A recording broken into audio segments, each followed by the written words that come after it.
Hello mga kantrip, good evening po sa inyong lahat. Welcome back to our channel. Kumusta po kayo? So sa mga bago pa lang po sa channel na ito at hindi pa nakapag-subscribe, siguraduhin nyo pong i-click ang subscribe button dyan at huwag nyo pong kalimutan yung notification bell para palagi kayo ma-notify pag may mga bago po tayong mga in-upload na videos. So ngayong gabi mga kantrip, ang pag-uusapan po natin is ang isa po sa pinakamaraming mga nagtatanong tungkol dito sa puhunan nga po na pwedeng simulan sa mga motor parts business or mga motor shop business. Okay? So ang daming mga nagtatanong, nagbibigay ng figure kung pwede na ba yung panimula. Like ang daming mga nagtatanong kung ang 20,000 daw ba is pwede nang panimula for a motor parts business, 50,000, 100,000, and above. Sa totoo lang mga ka-antrip, hindi pa ako gumagawa ng video para sabihin ko magkano talaga yung pwede or tamang pang startup capital para makapagsimula ng motor parts business. Although may mga sinasuggest ako na ganito pwede na, ganun medyo mahirap. Sinasa sa atin po yun mga ka-antrip kung paano natin magawa ng paraan para makapagsimula ng ganitong klaseng business sa maliit na puhunan. So,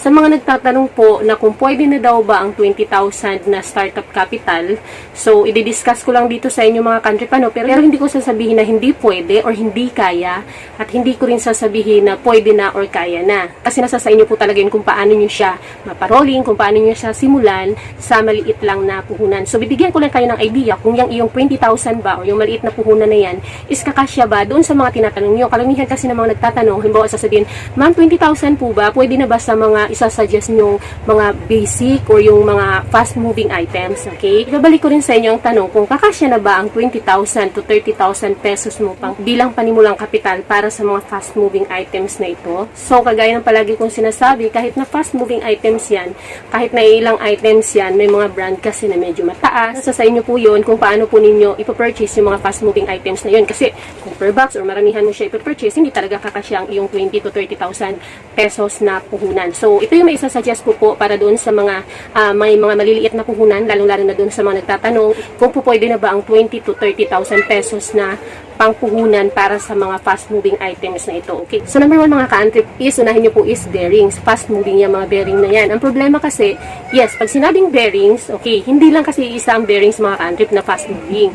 Ang daming klase ng bearing. Sobrang daming klase ng bearing. Since ang puhunan mo or ang kapital is maliit lang, so, paano mo ngayon pagkakasyahin, diba? So, ang maisasuggest ko or ma-recommend kong pinaka-fast-moving items sa mga bearings or pinaka-fast-moving na mga numbers sa bearing na pwede mong unahin is ito yung mga 6301, 6201, 6302, 6203, 6300, 6200, 6004. So, aside from that, napakarami pa pong bearings. So, since nga limitado ang iyong puhunan, nasa sa iyo na yan kung tag-ilang piraso ngayon ang bearing na ipapurchase mo or kung uubusin mo ba ito purchase itong mga fast-moving numbers na ito or unahin mo lang yung tatlong pinaka-fast-moving, yung 6301, 6203, tsaka 6302. Okay? Number 2 mga ka-antrip na kailangan mo unahin na fast-moving item para makapagsimula ka dyan sa maliit na puhunan mo is yung mga cables. Okay, so cables. Ang problema nga lang mga ka-antrip, pagdating sa cables is ganun din, napakaraming klase ng cable, napakaraming klase ng cables, okay? So, hindi lang pang isang motor, napakaraming klase ng motor. So, napakaraming klase din ng cables na kailangan nating i-purchase or dapat available sa ating shop. So, maliban pa doon, ang cables is hindi lang basta sinabing throttle cable, ng pang isang motor, maraming klaseng cable. So, meron tayong fast-moving yung mga throttle cable, clutch cable, brake cable, at speed cable. So, yung speed cable or speedometer cable, kahit hindi mo na muna yan i-purchase, pwedeng later on na yan since nga is ang puhunan mo is magkano lang. So, I suggest siguro pwede ka mag-start ng tatlo kada cables na yon. So, yung pagpili ng depende sa kung pang anong motor, nasa sa inyo na yun kasi kung anong mga marami or magiging fast-moving na mga brand or unit na motor na marami dyan sa inyong lugar. Okay? So, I suggest para sa mga nagsisimula at doon nga sa mga puhunan na sobrang liit lang, the sake na mga pag-start lang talaga is pwede siguro pang tag 2 to 3 piraso kada cables na yun. Kasi sa dami din ng motor, iba yung cable ng mga pang Honda, yung mga pang XRM, iba rin yung cable ng mga pang Rusi, ng mga pang XR, ng mga KLX. So, ang dami, iba-iba. Kaya, I doubt talaga na yung 20,000 is makukumpleto itong fast-moving na i-recommend ko sa inyo. Okay? Number 3 mga ka-antrip is itong mga sprockets. Okay? Sa sprocket, okay, pag sinabi natin sprocket, yeah, may sprocket, bibili ka or magpipurchase ka, magtitinda ka ng sprocket. Ang problema lang, sa dami ng motor, iba-iba din ng sprocket. Sa dami ng sprocket, iba-iba din yung teeth or yung ngipin ng sprocket. Diba? Sprocket, ito, sprocket. Tapos ito niya, yan, yung mga ngipin niya na yan, iba-iba. Mayroong simula dyan, 32, 34, 36. Okay? So, sa mga hindi pa po nakapanood ng mga previous video videos. So pwede nyo pong balikan yun kasi yung mga fast moving na mga sprocket, meron po tayong video na about that. So pwede nyo balikan para makapag-decide kayo kung anong mga sprockets ba yung unahin ninyo para ma-display dyan sa mga bubuksan po ninyong mga shop. Problema ulit pagdating dito sa sprocket, sabihin natin na yung mga fast moving na yun, 34, 36, 38, and then sa mga pang sidecar, mga pang top down o malalaking mga motor is from 40 to 51 teeth, yan sa mga pang pasadahan at sa mga malalaking motor. Lima kasi pagdating sa capital din is maraming unit ng motor, okay? Yun nga, maraming klase ng teeth or yung size niya, yung laki niya. Kaya ang hirap din. So I suggest ulit para sa mga liit lang ang budget na pang capital, eh, doon tayo ulit sa pang 2-3 lang kada klase at yung mga fast moving lang ng mga klase na pang motor na available or yung mga marami dyan sa inyong lugar, yun lang yung uunahin ninyo. Okay?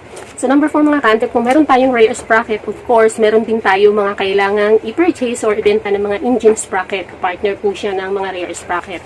So sa engine sprocket, ito medyo mas makaluwag-luwag tayo dito kasi pagdating sa engine sprocket, lalo-lalo na yung mga maliliit na motor, halos pare-pareho lang yung engine sprocket na ginagamit nila. Like for example, yung mga pang XRM, yung mga pang Wave, yung mga pang Rusi 110, yung mga pang Smash, halos pare-pareho lang sila ng engine sprocket na size. Okay? So, ang iintindihin na lang natin or iisipin na lang natin dito is yung tip niya or yung size niya yung laki. Kasi may engine sprocket start yan, mga fast moving, yung 13, 14, 15, 16. Okay? So, bihira na yung mga naganap ng 17. So, siguro, i-suggest dahil mura lang naman ang engine sprocket, kada mas fast moving or maraming unit na motor dyan sa inyo, siguro mag-start kayo ng mga 3 to 5 piraso. Ang damihan nyo lang is yung mga pang XRM kasi yun talaga ang pinaka-fast moving na engine sprocket dahil maraming gumagamit yun ng mga unit o mga brand na motor. Halos lahat ng mga maliliit, yun ang ginagamit yung mga pang XRM na yun. So number 5 mga ka-antep na fast moving na item na kailangan natin i-purchase para pagkasyahin yung ating maliit na puhunan is ito pong mga brake shoe. So ito karamihan mga ka-antep anong napapansin ninyo, mga panglabas lang siya kasi sila yung mga fast moving items talaga. Ibig sabihin na panlabas,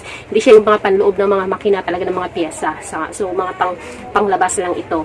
Kaya siya fast moving kasi sila yung mga madalas talagang palitan. Yung sa brake shoe mga ka-antep is marami din. Depende rin sa unit ng motor, depende rin sa klase ng motor, yung mga kailangan ninyong i-purchase. Ang kagandahan lang, makakatipid din tayo dito sa brake shoe kasi like yung brake shoe ng mga pang XRM, marami ang gumagamit ng mga motor na mga brake shoe ng XRM. Like halimbawa, ang brake shoe ng XRM kasi pwede na sa mga Wave 100, Wave 110, Wave 125. Pwede rin siya sa mga yan, XRM 110, 125, and then pwede rin siya sa mga Rusi, and then pwede din siya sa mga TMX 125 na Alpha, yung panlikod. Pwede din siya sa mga Smash. Although meron talaga mga brake shoe na may pangalan na pang Smash talaga. Pero kung wala kasi, pwede na rin yung mga pang XRM ilagay sa mga pang Smash na mga motor.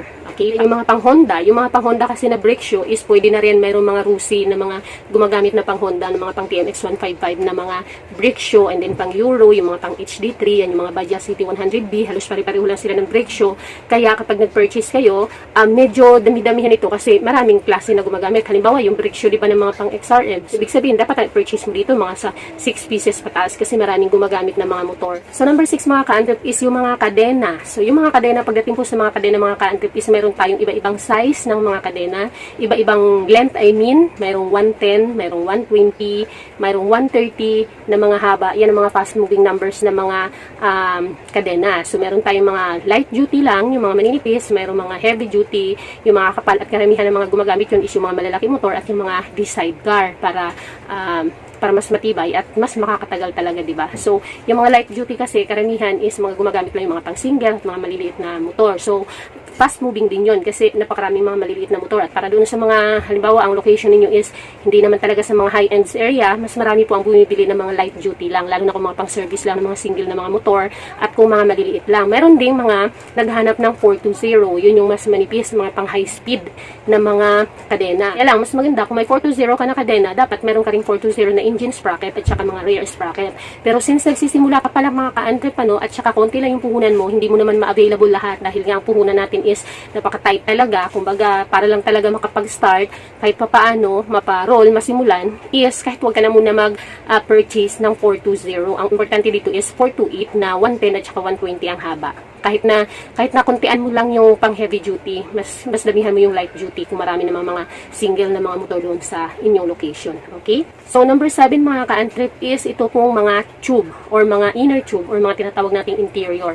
Okay, fast moving ang mga interior mga ka-antrip. Pag open po ninyo ng inyong mga motor shop or ng mga store po ninyo, importante dapat nandyan din talaga ang interior. Problema lang po sa dami kasi ng interior na dapat maging available sa ating shop is medyo may kamahalan din kasi itong mga interior. Although may mga interiors naman na mga hindi umabot ng tag 100 na nandoon lang sa mga tag 60 plus, 70 plus, 80 plus, depende doon sa brand po meron pa mga disposable tube na mga mura lang talaga. Kaya lang, yun nga, disposable tube, hindi talaga kagandahan yung brand niya. Maraming complain ng mga customers doon. So, maliban na lang kung ipaalam nyo sa kanila kaagad na yung tube na binibenta mo is disposable tube. hindi na nila kailangan ipabulkit kapag nabutas.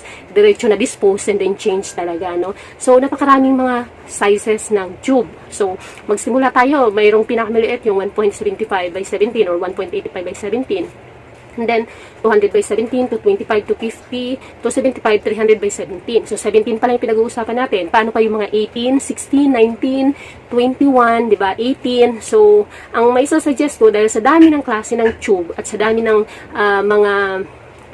mga brand, so siguro mag-purchase kayo yung the best brand na lang muna para maganda na yung image ng shop nyo doon sa inyong mga customer. Kasi meron namang medyo murang mga tube na maganda rin yung quality. So hindi ko na banggitin kasi hindi naman ako endorser. So kayo na lang bahalang canvas doon sa inyong mga mapipiling mga supplier. So masisuggest ko lang mga ka-antre pagdating dito sa tube, dahil mas marami ang mga gumagamit na 17, is unahin nyo na lang yung mga 17. Siguro ilang mga 18 kasi yung mga TMX 125, 18 yung kanilang mga rims at saka mga tires. So start siguro kayo doon sa mga 200 by 17, 200 to 25 to 50 to 75, 300 by 17, tapos ilang 18. So, tanong ulit, sa dami nito, ikaw na mag-decide mga ka-antrip, kasya ba ang 20 to 30,000 mo? So, nasa sa iyo po yun.